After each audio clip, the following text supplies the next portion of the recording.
हिंदुस्तान अखबार गुरुवार 14 मई 2026। हर्ष we Pant professor जी का पहला लेख है। अभी प्रधानमंत्री की विदेश यात्रा के मायने।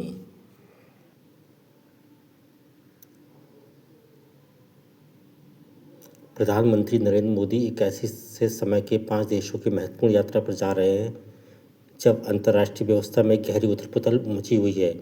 कल 15 मई से उनकी यात्रा शुरू हो रही है और वह सबसे पहले संयुक्त अरब अमीरात जाएंगे। इसके बाद नीदरलैंड, स्वीडन, नॉर्वे और अंत में इटली। उनकी यह यात्रा इस बात का संकेत है कि भारतीय कूटनीति अब काफ़ी परिपक्व हो चुकी है। तेज भू राजनीतिक प्रतिद्वंद्विता, बाधित आपूर्ति श्रृंखला और अस्थिर ऊर्जा बाजार के मौजूदा माहौल में नई दिल्ली ऐसे सहयोग को आगे बढ़ा रही है जो उसके आर्थिक बदलाव और रणनीतिक सत्यता में समान रूप से सहायक हो सकते हैं। एक लिहाज से यह दौरा आर्थिक कूटनीति से जुड़ा है। हमारी विदेश नीति इस सोच के साथ आगे बढ़ रही है कि घरेलू विकास की महत्वाकांक्षाएं वैश्विक आर्थिक से जुड़ी है। खाड़ी और यूरोपीय देशों में से संपर्क बढ़ाने का मकसद यह भरोसा पैदा करना है कि वैश्विक आपूर्ति श्रृंखला के पुनर्गठन के इस दौर में नई दिल्ली खुद को एक भरोसेमंद विनिर्माण प्रौद्योगिकी व निवेश केंद्र के रूप में स्थापित करना चाहती है। भारत यूरोपीय संघ मुक्त व्यापार समझौते की बातचीत में आई तेजी व भारत व EFTA व्यापार और आर्थिक साझेदारी जैसे समझौते प्रयासों ने गहरे आर्थिक जुड़ाव के लिए पहले से ही अनुकूल माहौल तैयार कर दिए हैं। ऊर्जा सुरक्षा की नज़र से प्रधानमंत्री का यह दौरा खासा महत्वपूर्ण है। आज दुनिया ऊर्जा सुरक्षा व हरित अर्थव्यवस्था को लेकर दोहरी चुनौतियों से जूझ रही है। ऐसे में भारत अपने ऊर्जा आपूर्तिकर्ताओं व तकनीकी साझेदारों दोनों में विविधता लाने का प्रयास कर रहा है। अक्षय ऊर्जा, हरित हाइड्रोजन व स्वच्छ प्रौद्योगिकियों पर सहयोग खाड़ी और नॉर्डिक क्षेत्रों की प्रधानमंत्री की इस यात्रा के मुख्य विषय हैं। यह इसलिए भी खास है क्योंकि पश्चिमी एशिया में तनाव से वैश्विक तेल बाजार में अनिश्चितता का माहौल गहराता जा रहा है। प्रधानमंत्री का दौरा इस बात का संकेत है कि भारत उभरती प्रौद्योगिकियों व नवाचार से जुड़े पारिस्थितिकी तंत्र को महत्व देने लगा है। सेमीकंडक्टर कृत्रिम बुद्धिमत्ता, मजबूत आपूर्ति श्रृंखलाएं, रक्षा प्रौद्योगिकी व स्टार्टअप सहयोग अब भारत के राजनीतिक संबंधों के प्रमुख आधार बन गए हैं। यह भारतीय विदेश नीति के आय में आए बड़े बदलाव को दर्शा रहा है। पारंपरिक रूप से राजनीतिक एकजुटता दिखाने से अधिक अब अर्थव्यवस्थाओं के साथ लेन देन आधारित संबंध बनाने और क्षमता निर्माण पर ज़्यादा होने लगा है। रणनीतिक संबंध के लिहाज से यह दौरा विभिन्न देशों के साथ भारत के रिश्ते मजबूत बनाएगा। यूरोप व खाड़ी देशों को प्रतिस्पर्धी भू राजनीतिक दृष्टिकोण से देखने के बजाय नई दिल्ली दोनों के साथ समान सुदृढ़ संबंध बना रही है, जो एक व्यवहारिक नज़रिया है। प्रधानमंत्री मोदी UAE ऐसे वक्त में जा रहे हैं जब वह ओपेक और ओपेक प्लस से बाहर निकलने का ऐलान कर चुका है। गुज़िरे 2.5 दशक में यह मुल्क भारत का तीसरा सबसे बड़ा व्यापार साझेदार बन चुका है और निवेश का 7वां सबसे बड़ा स्रोत। चूँकि ब्रिक्स देशों के विदेश मंत्रियों की बैठक में हिस्सा लेने ईरान के विदेश मंत्री सैयद अब्बास अरागची भी इस हफ्ते नई दिल्ली में होंगे। ऐसे में अबू धाबी और तेहरान दोनों के साथ समान तालमेल बनाए रखना एक बड़ी चुनौती मानी जा रही है। किंतु राष्ट्रपति मोहम्मद बिन जायद अल नाह्यान के साथ प्रधानमंत्री नरेंद्र मोदी की मुलाकात UAE के साथ द्विपक्षीय रिश्ते को और मजबूती देगी। पश्चिमी एशियाई व राजनीति की बढ़ती अहमियत और खाड़ी देशों में ऊर्जा समीकरणों में हो रहे बदलाव को देखते हुए उम्मीद है कि इस दौरे में क्षेत्रीय स्थिरता व दीर्घकालिक परस्पर आर्थिक हितों पर अधिक ध्यान दिया जाएगा। नीदरलैंड से बढ़ता संबंध यूरोप की तकनीकी और लॉजिस्टिकल इकोसिस्टम को दिए जा रहे महत्व का संकेत है। राजा विलियम अलेक्जेंडर, रानी मैक्सिमा और प्रधानमंत्री रॉब चैटन के साथ प्रधानमंत्री मोदी की मुलाकातों से सेमीकंडक्टर, जल प्रबंधन और नवाचार के क्षेत्र में सहयोग बढ़ने की उम्मीद है। यूरोप में भारतीय निवेश के प्रवेश द्वार के रूप में नीदरलैंड की अहमियत जग जाहिर है। उन्नत प्रौद्योगिकी को दिया जा रहा महत्व बता रहा है कि संबंधों में बदलाव आया है। यूरोप की नवाचार संचालित अर्थव्यवस्था तक भारत की पहुंच बढ़ाने की एक अन्य महत्वपूर्ण कड़ी स्वीडन है। प्रधानमंत्री उल्फ क्रिस्टन का निमंत्रण का यही संकेत है कि स्टॉकहोम हरित प्रौद्योगिकी, AI, रक्षा, विनिर्माण व मजबूत औद्योगिक आपूर्ति श्रृंखला के क्षेत्र में भारत के साथ साझेदारी बढ़ाना चाहता है। यहाँ यूरोपीय उद्योग गोलमेज सम्मेलन को भी प्रधानमंत्री संबोधित करेंगे, जो बताता है कि यूरोप भारत को एक अनिवार्य आर्थिक रणनीतिक साझेदारी मान रहा है। रही बात नॉर्वे की, तो यह प्रतीकात्मक रूप से सबसे अहम पड़ाव है। प्रधानमंत्री मोदी पहली बार यहाँ जा रहे हैं। पिछले 4 दशकों में यह किसी भारतीय प्रधानमंत्री की पहली यात्रा है। तमाम मेल मुलाकातों के अलावा प्रधानमंत्री यहाँ तीसरे भारत नॉर्डिक शिखर सम्मेलन में शिरकत करेंगे, जिससे स्वच्छ प्रौद्योगिकी, नीली अर्थव्यवस्था, आर्कटिक शासन, रक्षा और अंतरिक्ष के क्षेत्र के द्विपक्षीय सहयोग बढ़ने की उम्मीद है। नॉर्डिक क्षेत्र में को भारत न केवल पूंजी और प्रौद्योगिकी के स्रोत के रूप में देख रहा है, बल्कि उभरती वैश्विक व्यवस्था को आकार देने में उसे एक अहम रणनीतिक भागीदारी भी मान रहा है। इस दौरे का आखिरी पड़ाव इटली है। साल 2024 के G7 शिखर सम्मेलन के दौरान भारतीय प्रधानमंत्री की पहल से इटली से संबंधों में जो तेजी आई थी, वह बनी हुई है। यह संयुक्त रणनीतिक कार्य योजना 2025 से 2029 के क्रियान्वयन पर चर्चा होने की उम्मीद है। आज रक्षा सहयोग, स्वच्छ ऊर्जा साझेदारी, वैज्ञानिक सहयोग और निवेश भारत इटली संबंधों को काफ़ी आगे बढ़ा रहे हैं। यह इसलिए महत्वपूर्ण हो जाता है क्योंकि यूरोप अपनी रणनीतिक और आर्थिक प्राथमिकताओं पर नए सिरे से गौर करने में जुटा है। कुल मिलाकर प्रधानमंत्री मोदी का यह दौरा बता रहा है कि भारतीय विदेश नीति से तेजी से बदलती वैश्विक व्यवस्था के अनुरूप ढल रही है। नई दिल्ली अब प्रतीकात्मक कूटनीति पर भरोसा नहीं करती। उसके बजाय वह प्रौद्योगिकी तक पहुँच बनाने, ऊर्जा स्थिरता पाने, निवेश प्रवाह सुनिश्चित करने और रणनीतिक प्रभावों में ठोस लाभ पाना चाहती है। बहुध्रुवीय होती दुनिया में एक महत्वपूर्ण भूमिका निभाने के लिए भारत का यूँ बढ़ना सुखद है। अगला लेख है किफ़ायत की तैयारी।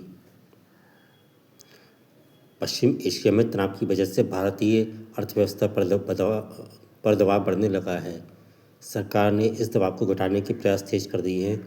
केंद्र सरकार से सोने और चांदी समेत कई कीमती धातुओं के आयात पर सीमा शुल्क 6% से बढ़ाकर 15% कर दिया है।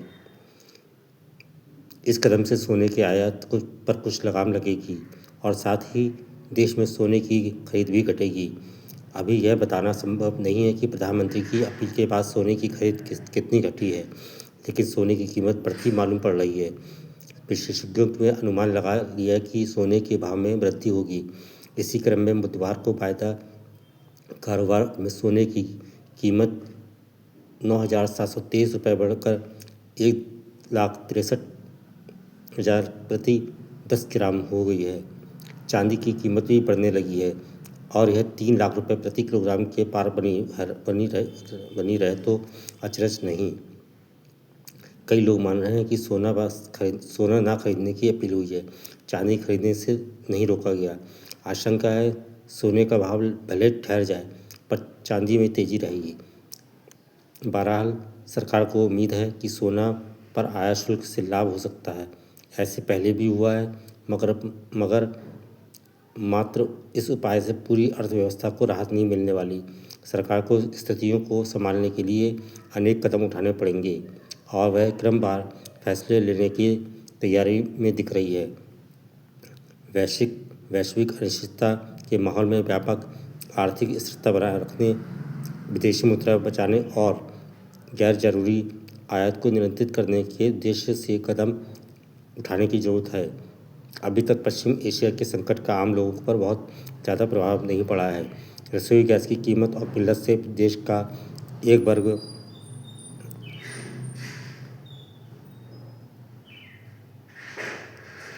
अवश्य प्रभावित हुआ है, पर ज़्यादातर भारतीयों की ज़िंदगी सामान्य चल रही है।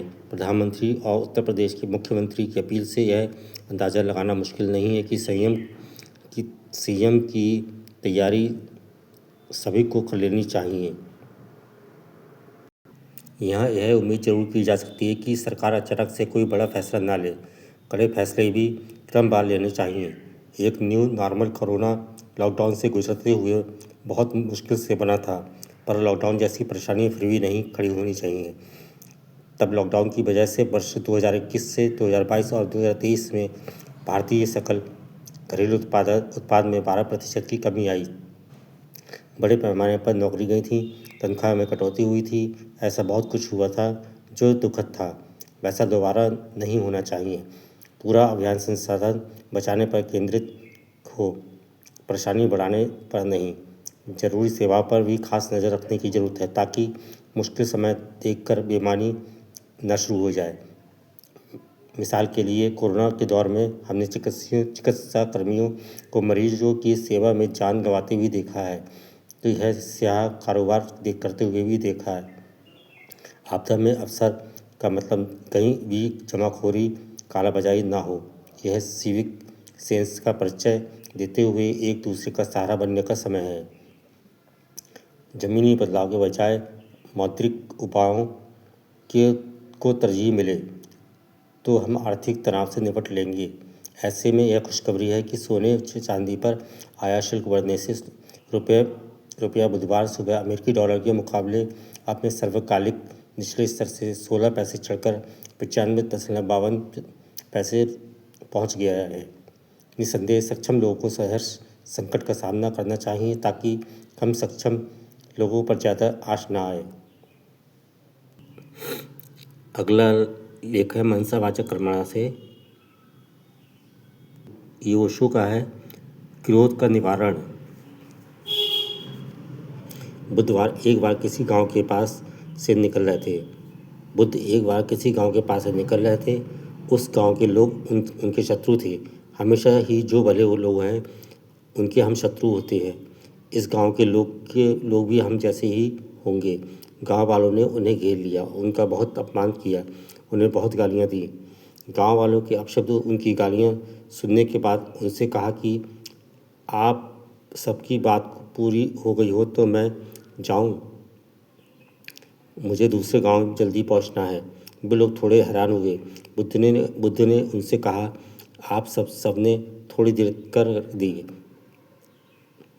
अगर आप 10 वर्ष पहले आए होते तो मज़ा ही आ गया होता। हम भी गालियाँ देते, हम भी क्रोधित होते, थोड़ा रस आता, मगर आप लोग देर करके आए हो। अब मैं उस जगह हूँ जहाँ आपकी गाली लेने में असमर्थ हूँ। आपने गालियाँ दी वह तो ठीक है, लेकिन आपके देने से ही क्या होता है? मुझे भी तो उसमें भागीदारी होना चाहिए। मैं उसे लूँ तभी तो उसका कोई परिणाम हो सकता है। मैं आपकी गाली नहीं ले सकता क्योंकि कोई पागल ही गाली ले सकता है। अभी मैं जिस गांव से निकला हूँ वहाँ के लोग मेरे लिए मिठाइयाँ लाए थे। मैंने उनसे कहा कि मेरा पेट भरा हुआ है, तो फिर मिठाइयाँ वापस ले गए। जब मैं नहीं लूँगा तो मुझे कैसे दे जाएंगे? कांटों पर चलूं, होश में रहते हुए मैं क्यों क्रोधित हो जाऊं? मुझे क्षमा करो। आप लोग गलत आदमी के पास आ गए। जाने दीजिए, मुझे दूसरे गांव जाना है। जाहिर है गांव के लोग भला कैसे निराश होते। बुद्ध ने क्या कहा? यह बुद्ध भीतर से जाग गया है, इसलिए क्रोध अब नहीं है। भीतर आत्मा जागृत हो तो नीति वैसी ही चली आती है। जैसे आदमी के पीछे पीछे छाया चली जाती है, वैसे ही नैतिक धर्म के पीछे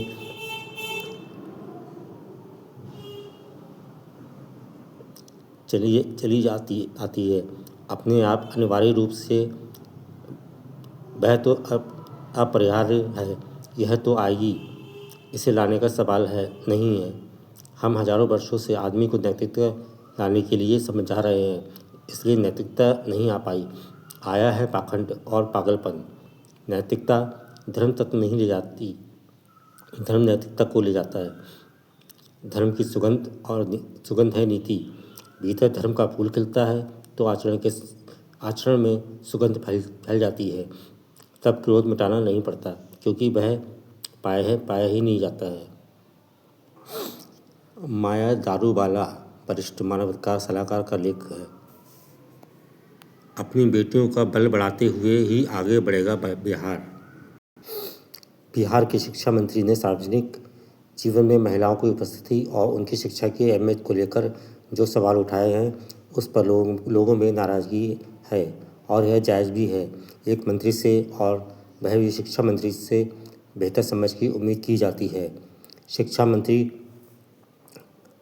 खुद मगध यूनिवर्सिटी में एक कॉलेज से अर्थशास्त्र में स्नातक हैं और पटना के एक कोचिंग सेंटर में पढ़ाते रहे हैं, इसलिए वह पढ़ाई के महत्व को अच्छे से समझते हैं। रोजगार को शिक्षा से जोड़ने की उनकी कोशिश की तारीफ भी हुई, लेकिन चिंता की बात यह है कि शिक्षा को अक्सर एक दकियानूस विचारधारा से जोड़ दिया जाता है। उनका हालिया बयान इसी विचारधारा के अनुरूप है। शिक्षा मंत्री की यह बात प्रधानमंत्री की वो सोच के बिल्कुल खिलाफ है, जिसमें वह विकसित भारत के लिए महिला नेतृत्व वाले विकास को एक केंद्रीय और अनिवार्य तत्व के रूप में बार बार प्रस्तुत करते हैं। अगर स्त्रियों को दोबारा घरों की चार दीवारों में कैद कर दिया गया तो उन्हें पसंद का रोजगार चुनने के मौके नहीं मिले तो विकसित भारत का सपना कैसे पूरा होगा। नीतीश कुमार के शासनकाल में विकास की सबसे बड़ी उम्मीद इस बात से जगी कि उन्होंने लड़कियों की शिक्षा को बढ़ावा दिया। 2000 के दशक की शुरुआत से 2010 तक के दशक के मध्य तक माध्यमिक स्कूलों में लड़कियों के दाखिलों का प्रतिशत 55 से 60 बढ़कर करीब 75 से 80% हो गया। उनकी साइकिल योजना ने देश भर का ध्यान खींचा। यह योजना पुरानी सोच के जकड़न से बाहर निकलकर सुनहरे अवसरों और तरक्की की दुनिया में कदम रखने का क्रांतिकारी संकेत थी। इस सोच के खिलाफ जाना न सिर्फ समानता है, बल्कि बिहार के विकास और सामाजिक कल्याण के लिए भी एक त्रासदी होगी।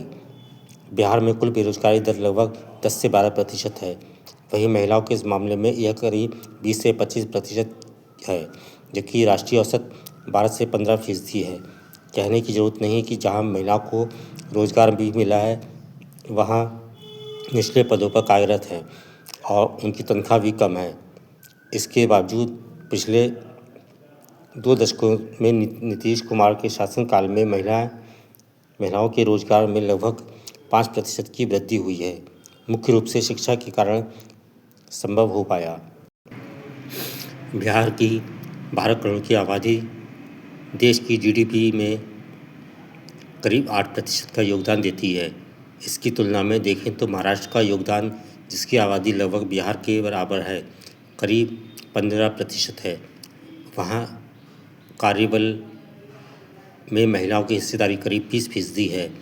महाराष्ट्र में महिलाएं औसतन 12 से 14 वर्षों की शिक्षा प्राप्त करती हैं और निस्संदेह इसने एक महत्वपूर्ण भूमिका निभाई है। इसलिए अगर बिहार में शिक्षित महिलाओं को कार्यबल में शामिल किया जाए तो राज्य की जीडीपी मध्य अवधि में दोगुनी हो सकती है। बस शर्त यह है कि लड़कियों की पढ़ाई व नौकरी तक पहुंच उसी गति से बढ़ती रहे जैसी पिछले सालों में देखी गई है।